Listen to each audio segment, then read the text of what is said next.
kubus, gitu ya. Atasnya bakalan rata. Oke, jadi kalian akan melihat benda ini punya bayangan yang rata antara sisi-sisinya. Sisi atasnya, sisi sampingnya, dan sisi depannya itu kalian akan melihat secara rata. Tapi kalau Cavalier, bentuknya seolah-olah gitu ya, bagian atas dan sampingnya itu lebih panjang. Padahal nggak lebih panjang. Kenapa? Karena sudut penglihatan kalian berbeda. Oke? Karena sudut penglihatan kalian berbeda. Kalian kalau ngelihat bentuk kabinet, otomatis bayangan itu tepat berada di depan mata kalian. Atau akan tegak lurus dengan mata kalian. Nah, sedangkan kalau Cavalier berarti kalian melihatnya bukan dari sisi yang tegak lurus dengan kalian, melainkan benda itu nggak tegak lurus dengan kalian, entah itu ada di bawahnya, entah itu ada di atasnya. Nah, kalau lihat yang seperti ini, ya, kalau kalian melihat benda seperti ini dan ada bayangan hitamnya gitu ya, otomatis kalian melihat benda ini dari sudut pandang atas. Jadi bawahnya nggak kelihatan sama kalian. Gitu ya, kalian melihat benda di atas, di depan, dan di sampingnya dia. Bentuknya seperti apa? Seperti itu bentuknya. Jadi seolah-olah bentuknya itu tidak simetris. Padahal masih simetris-simetris aja. Ya, dan perspektif itu nanti akan ada 3 titik hilang, gitu ya. Kalau bentuk benda yang bentuknya titik hilang 1, ini ada di sini ujungnya. Nanti ada benda yang punya 2 titik hilang. 2 titik hilangnya tuh di sini, sumbu X-nya dan di sumbu Z-nya dia. Ya, di sumbu X-nya dan di sumbu Z-nya. Kalau 1 titik hilang, dia cuma punya titik hilang di 1 sumbu aja, yaitu di sumbu Z-nya aja dia. Nah, kalau dia punya 3 titik hilang, dia akan punya titik hilang di sumbu X, Y, Z. Oke? Dia akan punya 3 titik hilang, ada di sumbu X, sumbu Y, dan sumbu Z.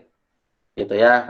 Ini tergantung dari benda-benda yang ada di sekitar kalian. Apakah semua benda punya 3 titik hilang? Apakah benda-benda punya 2 titik hilang atau punya cuma 1 titik hilang? Itu tergantung dari kalian melihatnya dari sudut sebelah mana. Dan dilihat juga dari benda itu bentuknya seperti apa. Gitu ya. Kalau kalian ngelihat sebuah kubus dan jangan kubus lagi deh. Kalian melihat segitiga, segitiganya itu ada di depan mata kalian persis, gitu ya. Nah, maka bentuk segitiga itu nanti akan hilang lama-lama di 1 titik hilang doang. Tapi kalau segitiga itu kalian lihat dari sudut yang berbeda, gitu ya. Misalkan kalian lihatnya dari sebelah kirinya, atau kalian geser sebelah kanan, gitu kan. Dia akan punya 2 titik hilang. Oke? Dia akan punya 2 titik hilang. Nah, sebaliknya, kalau kalian ngelihat si segitiga itu dari atas atau dari bawah, otomatis dia akan punya 3 titik hilang nantinya. Gitu. Itu misalkan kalau dari segitiga. Atau kalian mau lihat dari bentuk-bentuk yang lain, ya sama juga persepsinya seperti itu. Ketika kalian melihatnya tegak lurus dengan mata kalian, dia akan punya titik hilang 1. Atau yang paling gampang kalian bayangin rel deh. Ya, kalian bayangin rel, kan dari kecil ya diajarin kalau perspektif itu contohnya kayak rel, gitu kan. Nah, sama kita juga nih. Sekarang kita bayangin dari rel. Rel ini kalau kalian berada di atas rel, terus kalian ngelihat lurus ke depan, seolah-olah itu bayangan pohon-pohon, tiang listrik, terus rumah-rumah yang ada di sekitar atau jalanan yang lain, dia akan bertumpu cuma di 1 titik doang. Coba kalian keluarnya dari, coba kalian sekali-kali ngelihatnya bukan dari relnya, tapi kalian ngelihat keluarnya dari, kalian ngelihatnya dari luar rel, entah di sebelah kirinya atau di sebelah kanannya, otomatis kalian nanti akan punya 2 perspektif, ya. Yang 1 titik perspektifnya itu hilang, ya, mengikuti jalur si rel. Yang 1 lagi perspektifnya hilang, bukan mengikuti jalur rel, tapi dari pohon-pohonnya mungkin bakalan hilang sendiri gitu ya, atau rumah-rumahnya yang ada di samping rel itu bakalan hilang juga. Nah, sekarang kalau kalian lihatnya dari atas atau dari bawah gitu ya, kalian akan punya 3 titik hilang lagi. Nanti kalian akan lihat langitnya itu bakalan hilang di 1 titik sendiri, relnya punya titik hilang sendiri, terus bayangan rumah atau bayangan pohonnya akan punya titik hilang sendiri masing-masing. Jadi dia nggak menghilang di satu titik, hilang sendiri. Itu kalau bayanginnya secara gampang. Nah, ini ada contoh soal gitu ya. Kita disuruh nyari titik perspektifnya dari si soal yang ada di depan. Jadi ada benda ya, ada benda T, ini besarannya 0, dia akan diproyeksikan dan akan menghilang di titik T aksen ini. T aksen ini besarnya adalah 1 gitu ya. Jadi dari titik A ke titik B. Nah, kita disuruh menghitung nih ya. A itu 5, B itu 9. Jadi panjang si A ini ya, si A ini adalah 5 dan B ini adalah 9. Kita disuruh menghitung R atau jaraknya, jarak perspektifnya, titik bakalan hilangnya itu akan ada hilang di mana. Kalau diketahui T yang mau kita cari adalah 0,3. Maka RT, ya kita tinggal masukin aja rumusnya A1 min T ditambah B kali T, gitu ya. Sebentar, kayaknya saya ada yang salah ngetik nih. Oh iya, terbalik ya? Ya, terbalik. Ini harusnya, sebentar, saya ganti dulu. Ya, ini saya ganti dulu. Ini bukan 9, ini harusnya 5. Terus yang ini adalah 9, gitu ya. Karena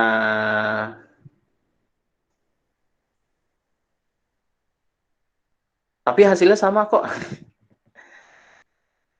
Hasilnya sama. Ya.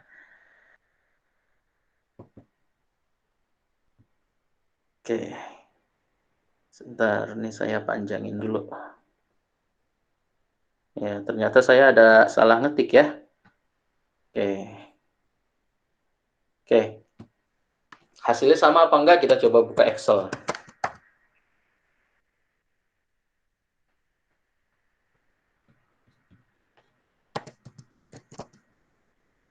Excel.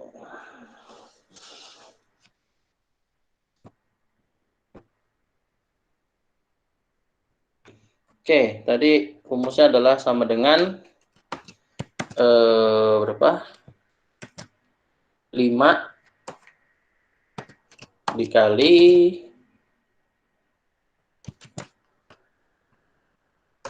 1 dikurangin 0,3 ya. 0,3 ditambah bayangan si B-nya adalah 9, kita kasih kurung dulu biar enak. 9 dikali 0,3. Ini kenapa kurung lagi? 9 kali 0,3. Gitu ya. Hasilnya tetap apa berubah? Oh, dia pakainya koma. Lupa saya. Oke. Oh ya kan, hasilnya sama. Ya, cuman berbeda doang. Kenapa bisa sama? Karena ngelihat perhitungan derajat penghitungannya ya. Kalian sudah ingat berkali-kali, pasti sering diingatkan juga sama dosen kalian, gitu ya. Jadi kalau ada perkalian, hitung dulu perkaliannya. Kalau ada pembagian, hitung dulu penjumlahannya, baru dikurang atau ditambah. Oke? Oke, kita lanjut.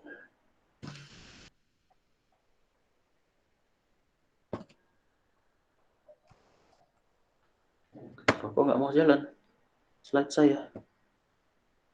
Nah, ini bentuk proyeksi perspektif, gitu ya.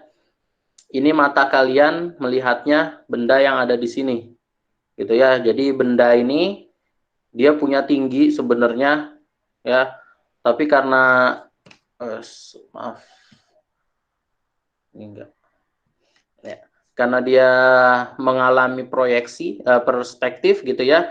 Jadi lama kelamaan dia akan menghilang gitu dari sudut pandang mata kalian, ya kan? Jadi yang kalian lihat bentuknya seperti ini bendanya, Tapi karena kalian lama-lama menjauh gitu ya, mata kalian menjauh, otomatis nanti benda ini akan lama-lama mengecil dan lama-lama hilang dari pandangan mata kalian.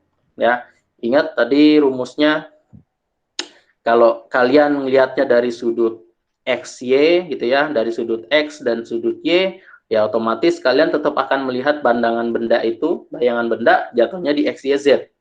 Gitu ya. Mau kalau kalian lihatnya dari YZ, ya sama juga. Kalian tetap akan melihat benda itu X, Y, Z juga. Begitupun kalian melihatnya dari XZ, gitu ya. Bendanya ya tetap akan kelihatannya P, X, Y, Z. Gitu. Terus ini ada bidang proyeksi, gitu ya. Bidang proyeksinya itu ada di XY, terletak di sumbu Z sejauh E, maka hasil proyeksinya 0. Kenapa harus 0? Ingat tadi yang namanya bayangan perspektif itu dia harus ada di sumbu 0. Kenapa harus ada di sumbu 0? Kalau nggak ada di sumbu 0 ya namanya bukan bayangan perspektif. 0 itu kan berarti udah nggak kelihatan lagi titiknya gitu ya. Jadi si Z-nya itu nanti akan dienolkan. Ya, Z itu harus 0. Sedangkan yang lainnya bisa lebih. Biar apa? Biar kalian bisa menghitung di mana titik proyeksinya gitu. Nah, contoh kita langsung masuk ke soal aja. Gitu ya. Ini saya gambarkan.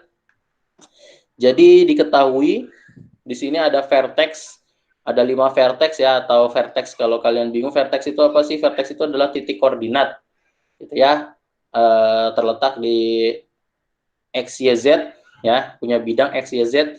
Dia punya X, Y, Z ini si 1, misalkan vertex 1 atau koordinat 1 itu ada di 1,2 gitu ya. Saya balik lagi ke sini, saya hilangkan dulu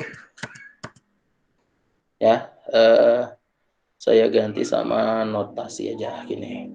Oke, si X, Y, Z ya, di vertex 1 kita mulai dari vertex 1 dulu. Vertex 1 dia punya XY ya, di sumbu X1 dan di sumbu Y-nya 2. Z-nya kita abaikan dulu ya. Z-nya kita abaikan dulu. Nanti Z-nya kita gunakan untuk menghitung titik proyeksinya tuh dia ada di sebelah mana sih. Gitu ya. Ntar kita buat hitung ke sana. Kita gambarkan yang sini dulu. Pertama kita punya sumbu X1 dan Y2. X1 ya, misalkan di sini X1, Y2-nya di sini. Gitu ya. Ini kita gambarkan dikira-kira aja ya. Soalnya saya nggak ada apa namanya, nggak ada penggaris yang bisa gambarin, jadi nggak apa-apa, kita gambarin aja.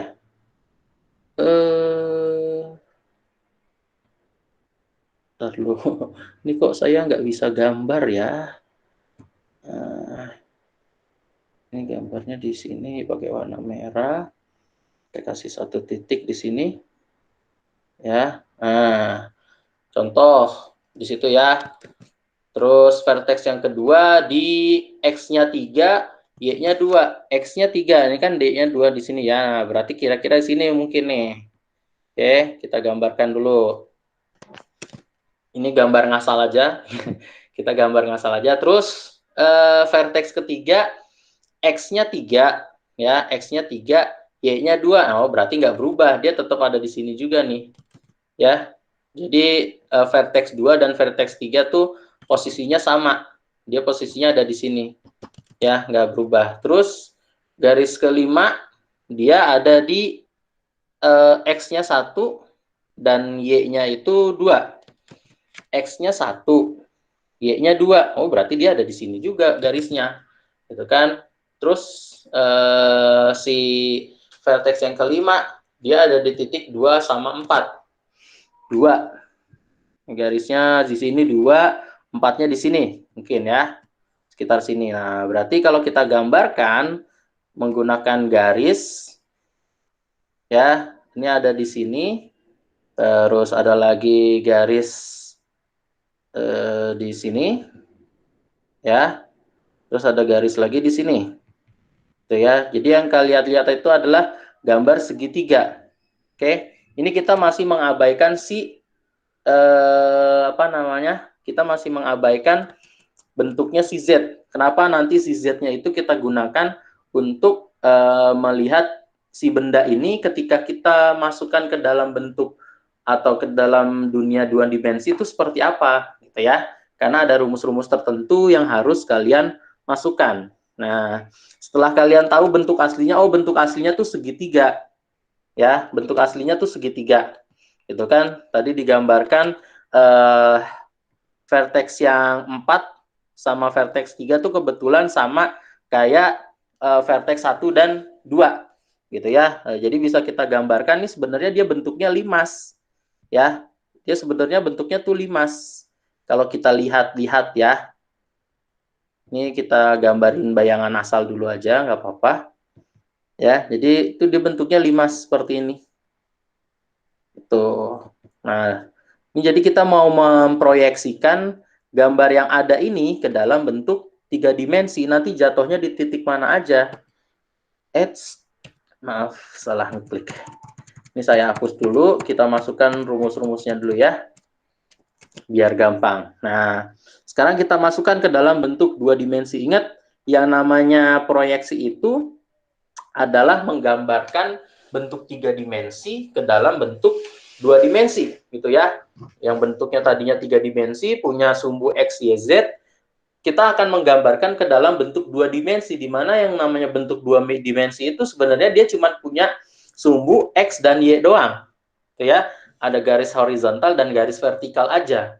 Tapi karena kita mau menggambarkan bentuk koordinat, kita mau menggambarkan bentuk 3 dimensi, otomatis kita membutuhkan koordinat tambahan, yaitu koordinat si Z. Nah, untuk menambahkan koordinat si Z itu, maka ada rumus yang harus kita tambahkan, yaitu menggunakan rumus ini. Ya, X per 1 dikurangin Z dibagi E, gitu ya.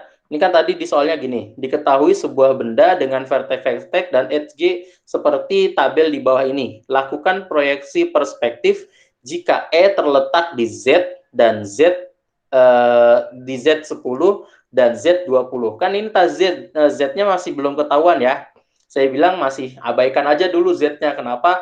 Karena ini adalah bentuk 3 dimensi atau bentuk real, gitu ya. Nah, nanti pada saat dimasukkan ke dalam bentuk 2 dimensi, si Z-nya itu pasti bakalan punya, gitu ya.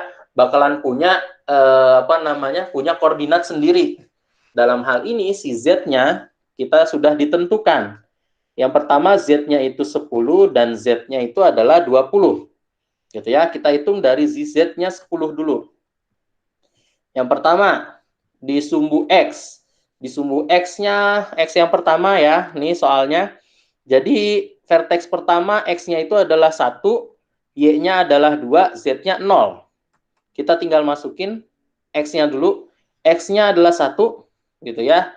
Dikurangin 1 min Z. Z-nya berapa? Z-nya tadi udah diketahui, di sini adalah 0. Gitu ya, tinggal kita masukkan aja. Z-nya 0 dibagi 10. 1 dikali 1 per 10. Hasilnya berapa? Ya 1. Gitu ya. 1 kurangin 0, 1. Oke, 1 dibagi 10, 1 per 10 hasilnya adalah 1. Gitu ya, 1 dikali 1 per 10 hasilnya adalah 1. Nah, sedangkan si Y-nya, si Y-nya tadi ada di koordinat berapa? 2. Ya, Y-nya ada di 2. Kita masukin lagi, Y ada 2 dikurangin dibagi 1 kurangin 0 per 10. Gitu ya. Hasilnya berapa? Hasilnya adalah tetap 2. Nah, kita vertex yang pertama udah ketemu di angka 1 dan 2. Kita gambarkan 1 dan 2 vertexnya. Ya, di koordinat 1 dan koordinat 2. X-nya 1, Y-nya 2. Ini udah ketemu vertex yang pertama. Terus yang kedua, vertex yang kedua. Vertex yang kedua itu X-nya adalah 3 dan Y-nya adalah 2. Gitu kan?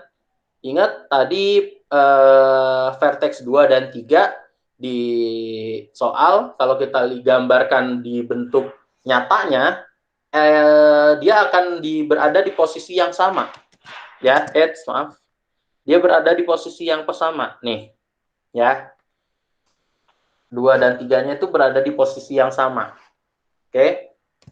Tapi karena kita menggambarkan bentuknya di bentuk dua dimensi, kita harus menggambarkan proyeksinya. Bentuk proyeksinya seperti apa? Nah, bentuknya seperti ini. Jadi kita masukkan ke dalam rumusnya. X-nya 3 dibagi 1 kurangin 0 bagi 10. Hasilnya adalah 3. Gitu ya. Pak, emang bener apa tuh hasil hitungannya? Sudah disesuaikan? Oke, kita coba masukkan ke dalam rumus Excel. Ya, sama dengan 3 dibagi dalam kurung 1 berapa tadi angkanya? 3 ya. 3 dikurangin 0 dibagi 10. Gitu kan? Hasilnya berapa? Hasilnya 1. Ya. Jadi sudah disesuaikan. Oh, ini salah nih. Ya, kita harus pakai hitungan manual. Ya, ini harus kita pakai hitungan manual. 3 dibagi 10/1 berarti nanti dia akan dibalik gitu ya. 10 dibagi 3 hasilnya adalah 3,333 sekian. Gitu ya. Masih ingat ya kalau pembagian itu pembagian dibagi bilangan pecahan, otomatis nanti pecahannya itu akan dibalik antara pembilang dan penyebutnya. Gitu ya. Jadi 1 dikurangi 0 hasilnya adalah 1. Gitu ya. 1/10. Jadi 3 dibagi 1/10 nanti akan dibalik. Jadi 10/3 hasilnya 3,333. Kalau dibuletin dia akan menjadi 3 gitu ya. Iya, lupa saya. Kalau di Excel nggak bisa langsung dimasukin ya. Kecuali kita masukin dalam kurung dulu. Kalau dimasukin dalam kurung dulu, jadi kurungnya bakalan double. Gitu ya. Oke. Jadi kita hitung dulu dari sininya. Masukin hasilnya 10. Nah, itu kalau kita salah masukin rumus. Gitu ya. Kok saya jadi lupa ya masukin ke rumus Excel-nya?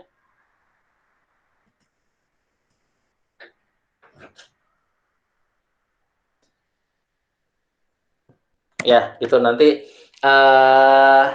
akan saya kasih tahu lagi ke kalian kalau saya udah inget kalau pakai rumus Excel-nya gitu ya. Ini kita masih pakai rumus manual aja. Kalian bayangin dulu aja. Ingat kalau yang namanya pembagian itu dia bakalan dibalik nanti gitu ya. Jadi si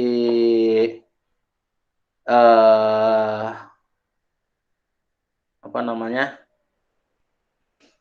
Rumusnya itu nanti akan dibalik 1 dikurangi 0/10. Ya, satunya itu adalah sudah ada di rumus gitu ya, dikurangin Z. Z-nya berapa? Z-nya ya lihat aja dari rumusnya. Nah, nanti rumusnya itu bakalan ketemu 1/10. 3 dibagi 1/10. Nah, otomatis kan dia bakalan dibalik tuh ya. 3 dikali 10 dulu, nanti baru 3 dikali angka yang ada, baru dibagi dulu gitu ya. Hasilnya nanti akan ketemu 3 gitu. Jadi ntar akan dibalik 10/3, bukan 3/10 lagi gitu ya. Oke, terus yang Y-nya. Y-nya udah diketahui Y-nya adalah 2. Satunya udah dimasukin dalam rumusnya, jadi nggak usah dipusingin lagi. Itu 1 dapat dari mana, udah ada rumusnya. Z-nya juga sudah kita ketahui, Z-nya adalah 0 dibagi 10, sama ini juga kasusnya kayak tadi gitu ya. Jadi bilangan belakang ini sebenarnya dia hanya menghasilkan angka 1 akhirnya gitu ya. Nah, nanti begitu dibagi, dia akan ketemu hasilnya adalah 2. Yang vertex ketiganya kita masukin dulu, tadi 3,2, nggak ada perubahan ya. Di vertex keduanya, di koordinat 3,2, gitu ya. X-nya 3 dan Y-nya adalah 2. Oke, terus kita lanjut ke vertex yang ketiga. Vertex yang ketiga, X-nya adalah 3, dihitung lagi. Z-nya berapa vertex yang ketiga? Oh, vertex yang ketiga Z-nya adalah 3. Gitu ya. 1 dikurangin 3 berarti hasilnya -2. Gitu kan. Nah, nanti akan dibalik. Nah, karena dibalik minusnya otomatis jadi hilang. Ketika sudah dibalik, akan dijadiin 3 dibagi minus 2 per 10. Hasilnya adalah 4,29. Yang Y-nya juga sama. 1 dikurangi 3 adalah minus 2. Ketika dibalik, minusnya otomatis bakalan jadi hilang. Gitu kan. Nah, hasilnya adalah 2,86. Ya, kita masukin. Pak, susah Pak, nggak ketemu angkanya, ya udah dikira-kira aja gitu ya. Letaknya ada di sebelah mana? Oh ya, letaknya ada di sebelah sini. Gitu ya. Nah, terus vertex yang keempat. Vertex yang keempat, tadi X-nya adalah 1, gitu ya. Terus rumusnya adalah 1 dikurangin Z. Z-nya sudah ada tadi. Z-nya adalah 3 juga, nih ya. Z-nya adalah 3 juga, dibagi 10, nah hasilnya adalah 1,43, gitu ya. Yang Y-nya juga sama, Y-nya di vertex keempat adalah 2, dibagi 1 dikurangin 3, dibagi lagi 10, hasilnya adalah 2,86. Dan seterusnya, terus kita gambarkan, berarti 1,43 kira-kira ya di sini, 1,43 letaknya. Terus Y-nya itu di 2,86. 2,86 ya kira-kira bentuknya di sini. Gitu ya. Nah, terus vertex yang kelima. Ini ada 2, 1 dikurangin 2, hasilnya 2,5. Terus 4 dibagi 1 kurangin 2 dibagi 10, hasil 5. Dia otomatis ada di atas sini.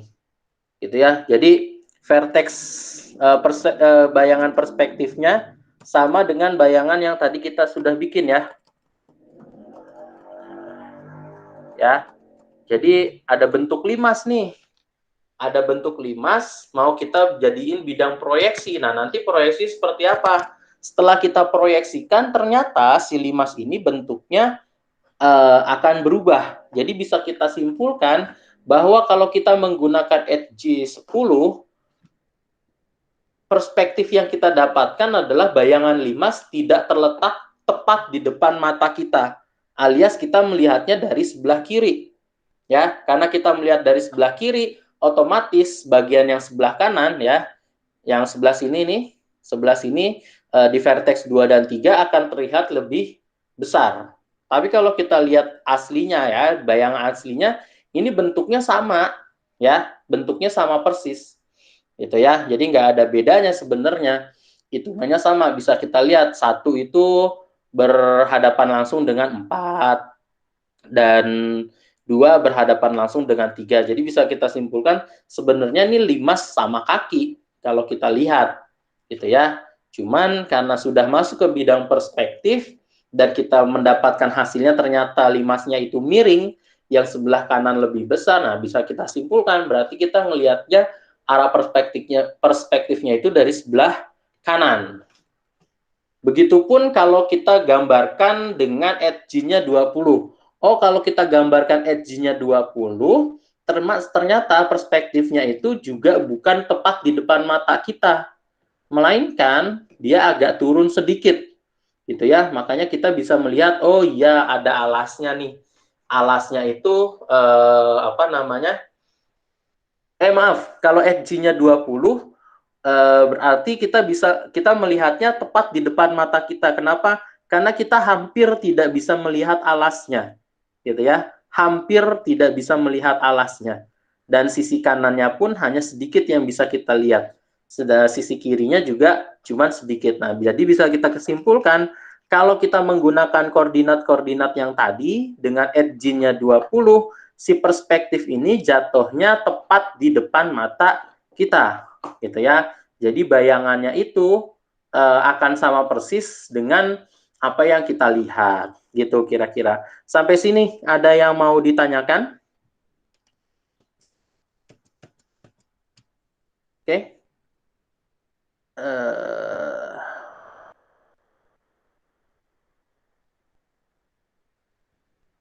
Ada yang mau dipertanyakan? Saya tutup dulu. Biar lebih enak tanya jawabnya. Silakan kalau ada yang mau ditanyakan.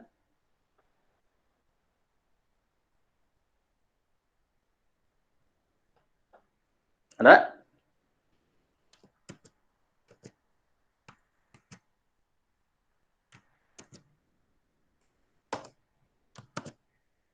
Oke, kalau nggak ada yang mau ditanyakan, saya stop recordingnya.